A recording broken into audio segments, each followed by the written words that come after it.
Olá, paz e bem. Esse é um podcast Capuchinho, reflexões do Evangelho, partilhando da palavra que é a nossa regra de vida. Nesse momento, fique numa posição confortável, concentre-se e vamos juntos anunciar o Evangelho com a nossa vida. Paz e bem e boa reflexão. Olá, paz e bem para você que nos acompanha nesse momento de reflexão do Evangelho. Seja bem-vindo, seja bem-vinda de onde você estiver. Eu sou Igor Marcelo, assessor de comunicação dos franciscanos capuchinhos. E vamos juntos começar mais um Reflexões do Evangelho. E este é o nosso episódio de número 34, da nossa segunda temporada. O Evangelho que vamos refletir é o do 16º domingo do tempo comum, em Mateus, capítulo 13, de 24 a 43. Na reflexão de hoje, Jesus dá sequência às parábolas que iniciamos na semana passada. Não é isso, Feijão Júnior? Olá, Igor, faz bem? Sim, é isso mesmo. Na semana passada nós ouvimos a primeira parábola daquele sermão. E aí nós lemos só a parábola. Inclusive, as Bíblias já trazem uma espécie de explicação da parábola que nós não lemos, e de propósito, porque a parábola não se explica daquele jeito. Possivelmente, e há uma discussão em torno disso, possivelmente, por se tratar, inclusive, de um fenômeno único. Em nenhum outro lugar Jesus vai explicar parábolas, né? Quer dizer, dado que é um fenômeno único e dado que ele faz aquilo que não se faz geralmente com a parábola, faz pensar que é um acréscimo posterior que tem entrado ali.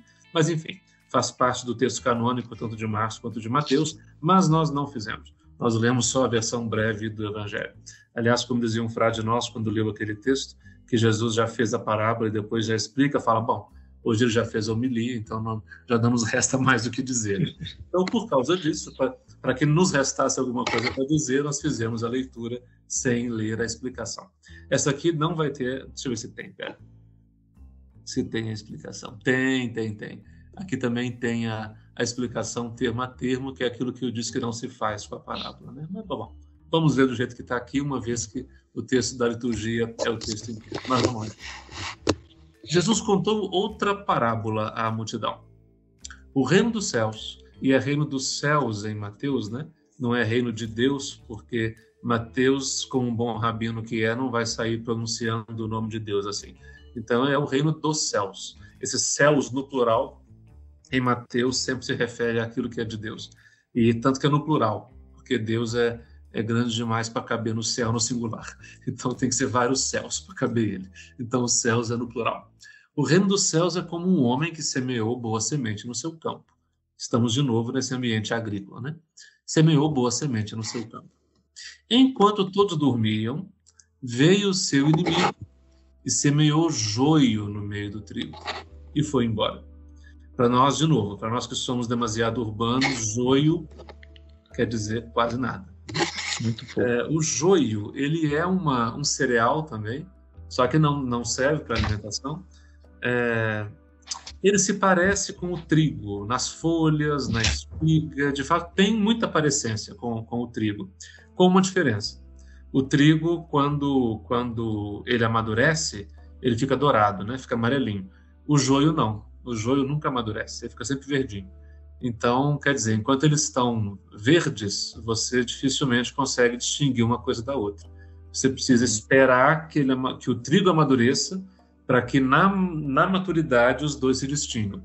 Então, aí você consegue separar com clareza o que é o quê. A lógica da parábola está nessa brincadeira, com essa realidade que é diferente do joio e do trigo. Então, quando o trigo cresceu, as espigas começaram a se formar, apareceu também o joio. E os empregados foram procurar o dono e lhe disseram, Senhor, não semeaste boa semente no seu campo? De onde veio então o joio? O dono respondeu, foi algum inimigo que fez isso. E os empregados então lhe perguntaram, queres que vamos arrancar o joio? Que aí, veja, a atitude dos funcionários é muito interessante. Eles querem resolver o problema, né? Muito disponíveis, tadinhos, muito dispostos, muito bem intencionados, né? Querem resolver o problema. E aí vem o conselho, que quer dizer, à primeira vista, é isso, né? Era para ter joio aqui? Não era. Alguém semeou? Semeou. Bora tirar. né? Nós não vamos ficar aqui cultivando o joio para depois jogar fora. É assim, você imagina? Nós vamos ficar aqui capinando o joio, gastando fertilizantes com joio e cuidando de joio? Vamos caçar. Né? Não, mas veja, aí vem a resposta intrigante do patrão. O dono respondeu, não vai arrancar o joio, porque pode acontecer que arrancando o joio, arranqueis também o trigo.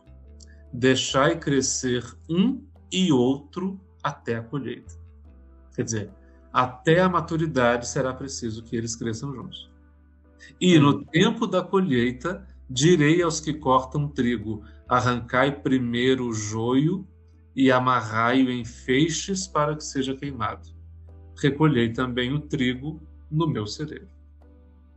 É interessante, porque a parábola ela se refere exatamente àquele afã de tentar resolver a coisa na força de nossas mãos. Só que o reino nos faz assim, né? E aí, como é sofrido às vezes para muita gente esperar como que as demoras do reino, né? Quer dizer, e assim, cada um de nós, quantas vezes que no afã de tentar resolver a coisa na força o quanto antes, não acabou se equivocando demais, né? E junto com aquilo que parecia ser o pecado, aquilo que parecia ser o erro, acabou arrancando de si aquilo que era o mais precioso, né? Então, essa excessiva pressa, que vem daquele mesmo cansaço da perfeição que nós vimos da vez passada, já há 2 semanas, quer dizer, ele é perigoso, porque na precipitação pode acontecer que a gente, inclusive com boas intenções, termine arrancando aquilo que é o mais precioso. Então, assim, antes de sair por aí ajuizando o que é, o que não é, o que pode, o que não pode, o que é certo, o que é errado, o que Deus gosta, o que Deus não gosta, cuidado com isso.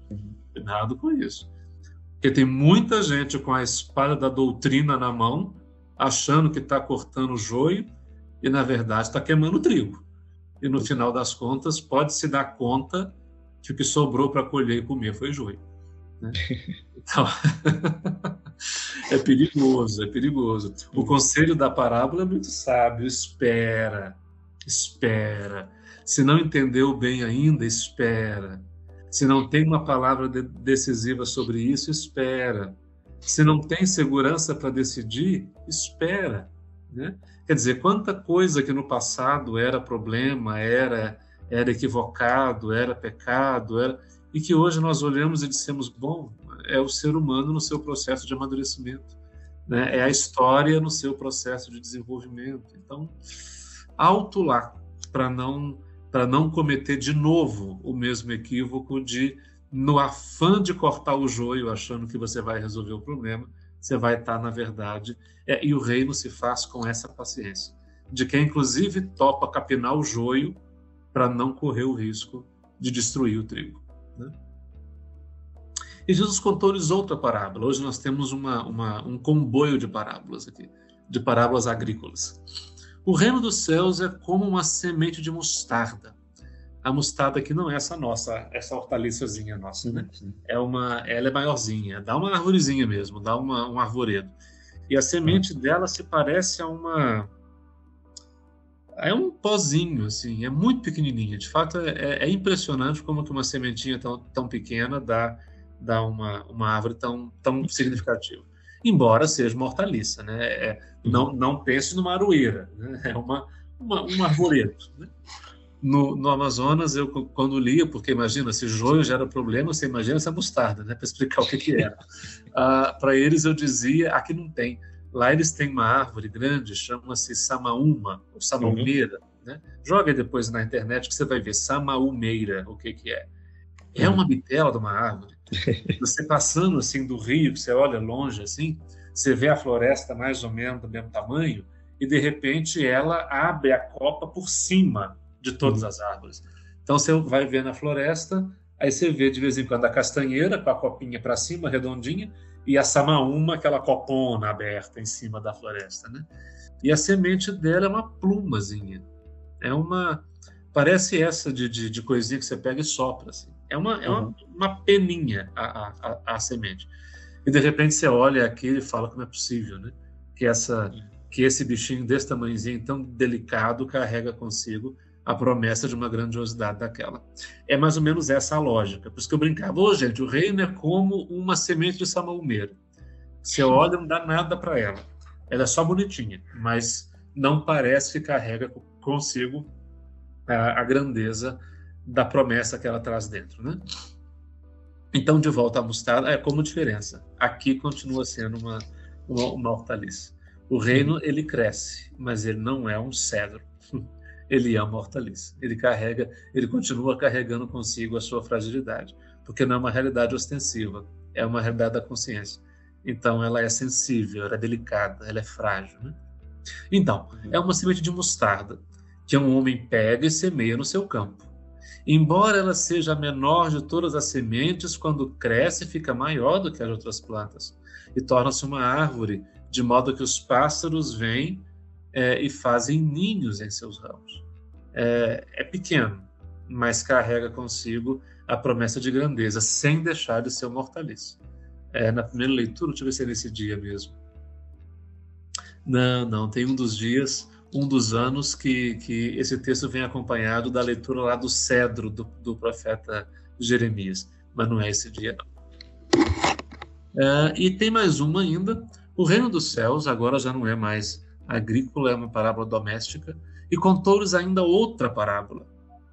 Bom, então pera aí, só um cadinho que daqui a pouco a gente volta.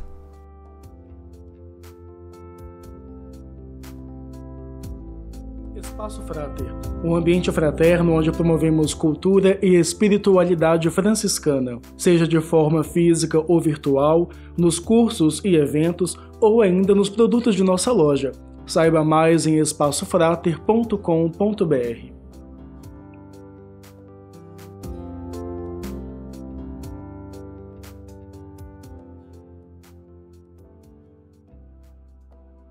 Então, vamos voltando aqui com as nossas reflexões do Evangelho. A gente parou, foi lá na parábola da mostarda, em que Jesus falava que ela é uma das menores sementes, mas produz uma árvore grande que até os passarinhos podem fazer ninhos em seus ramos. Isso. E aí ele passa para a parábola seguinte, hoje são 3. E ele vai dizer assim, 33 o versículo. E contou-lhes ainda outra parábola.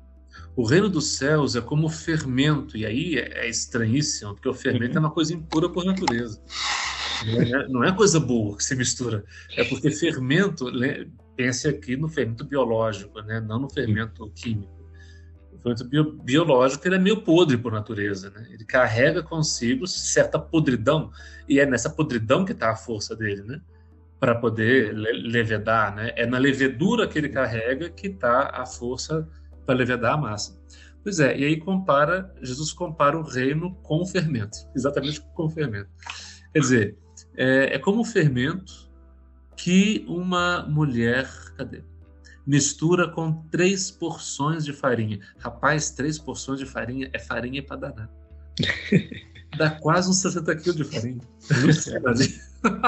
Você imagina alguém amassando 60 quilos de farinha? Nossa! Quer dizer, a parábola, e assim, nos passa desapercebido o quanto ela é esquisita, né? Porque 3 medidas, em português é o quê, né? Fica parecendo que são 3 copos. Não, 3 medidas aqui, você imagina 3 alqueires de farinha. É muita farinha, né? E aí, o reino é como o fermento que a mulher mistura nela. E ele mistura e ela mistura até que tudo fique fermentado. Nossa, que trabalho. E é uma trabalheira. Agora, depois que você misturar esse fermento aqui, você não consegue tirar ele mais. E você não consegue localizá-lo, inclusive. Ele some no meio da farinha. Né? Silencioso, sem gosto, sem cheiro, sem aparência, mas ele faz toda a diferença na farinha. Sim. Aliás, você sabe que está fermentado porque lá onde ele estava se abre um vazio. Né? A levedura respira a massa. Né?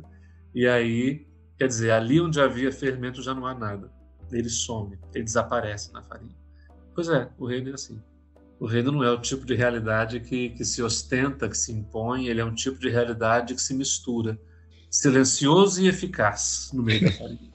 Né? É assim. É assim. Quando você se dá conta, ele já te fermentou tudo. Que está muito ao lado daquela mansidão, daquela humildade que nós falávamos há 2 semanas atrás, né? O reino é esse tipo de realidade. É interessante, Frei, que ele conta 3 parábolas bem assim, distintas, né? Porque uma vai falar do joio e do trigo. A outra vai falar da mostarda. E a outra vai falar do fermento. Mas assim, Mas observe que as duas, as 3, é claro que assim, né, no capítulo 13 elas estão todas seguidas, né? A liturgia que faz o recorte de acordo com o interesse dela, mas no capítulo 13 elas são todas seguidas. E contou mais uma, toma-lhe. E ele contou mais essa, toma-lhe, sem nada no meio mesmo. É assim lá. Mas aqui fica interessante esse recorte, porque veja, contra a ostensividade dos agricultores que queriam resolver o problema, o patrão fala, não, espera, né? Contra a pretensão de grandeza da árvore, ele fala, não, a árvore grande tem semente pequena. Né? E contra a pretensão, quer dizer, o exagero da quantidade de farinha, está a pequena porção de fermento que desaparece. Observe que tem uma linha que atravessa. Né, tem uma linha atravessando aqui, que é essa linha do quanto o reino é sutil, eu diria. É sutil. É sutil como a paciência de quem entende que não dá para arrancar o joio sem ameaçar o trigo. É sutil como a pequenina semente que carrega em si a promessa de uma grandeza. É sutil como o fermento que desaparecido realiza no silêncio e no desaparecimento a sua função. Eu acho que tem um fio atravessando aqui, que é bem o fio de Mateus, né? Que é aquele fio contra aquilo que é muito ostensivo, muita aparência, muito violento, muito... Quando é demais, assim, que tem a ver com aquela pretensão daquela perfeição de 2 semanas atrás, contra isso ele traz a gratuidade do reino. E essa gratuidade feita nessa pequenez dessas coisas que carregam em si, no seu silêncio e na sua pequenez, a sua grandeza como promessa e como esperança.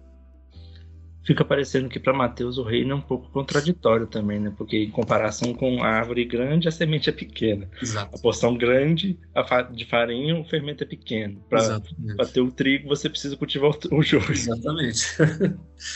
Porque essa é a realidade dessa ambiguidade, né? Porque o reino está misturado com a história. Né? E a história é ambígua. Na história, quer dizer, seja a história de cada um de nós, seja a história do mundo, seja a história da humanidade, ela carrega suas ambiguidades. Então, assim, no fundo, o reino, para dizer, não é tão simples assim. De perto, as coisas serão sempre um pouco mais complicadas do que parece. Então, será sempre preciso pensar 2 vezes antes de julgar e antes de ajuizar alguma coisa como sendo do reino ou não, porque na verdade, você não sabe se o que está na sua mão é trigo ou é joio, é fermento ou é farinha, é grão de mostarda ou outra coisa, né? Então, calma lá, que a coisa não é tão simples assim. E aí o texto vai fazer aquilo que na parábola do semeador também tinha acontecido, né?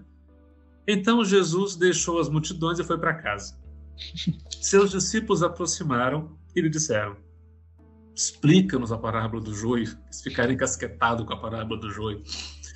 E Jesus respondeu. E aí ele vai fazendo essa identificação termo a termo, que, como disse, há uma discussão se isso faz parte mesmo ou não, porque ele faz isso com aquela parábola do semeador, aí ele vai fazer com a parábola do trigo e do joio, ele vai saltar a parábola da mulher, não vai explicar a parábola da mostarda, né?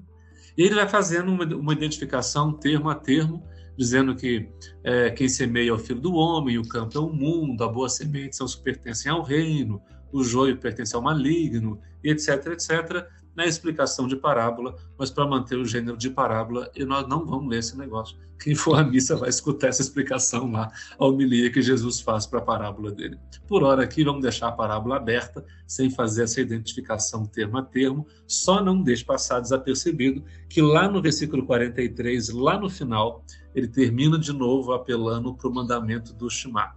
Então, terminou de explicar, ele diz: quem tem ouvidos para escutar, então que escute. Essa é a nova Torá entregue por Jesus.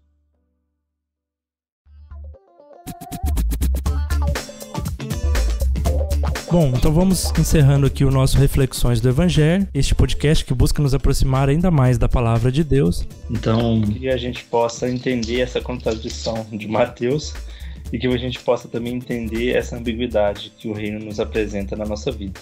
E lembrando que todo finzinho de semana, assim, lá pra sexta-feira, sábado, sai um episódio novo. Então, vai lá na Deezer, no Spotify, na Apple Podcast, no Cashbox, marca lá a favorita, porque assim que sair um episódio novo, você vai ser notificado que saiu esse episódio e aí a gente continua aqui conversando um pouco sobre os evangelhos de domingos e festas.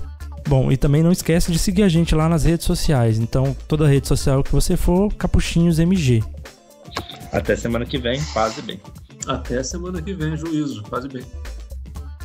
O podcast que você ouviu foi produzido pela Assessoria de Comunicação dos Franciscanos Capuchinhos em Minas Gerais, com a apresentação e o roteiro de Igor Marcelo e Frei João Júnior. Vinhetas, Frei Douglas Leandro. Parte técnica, Igor Marcelo.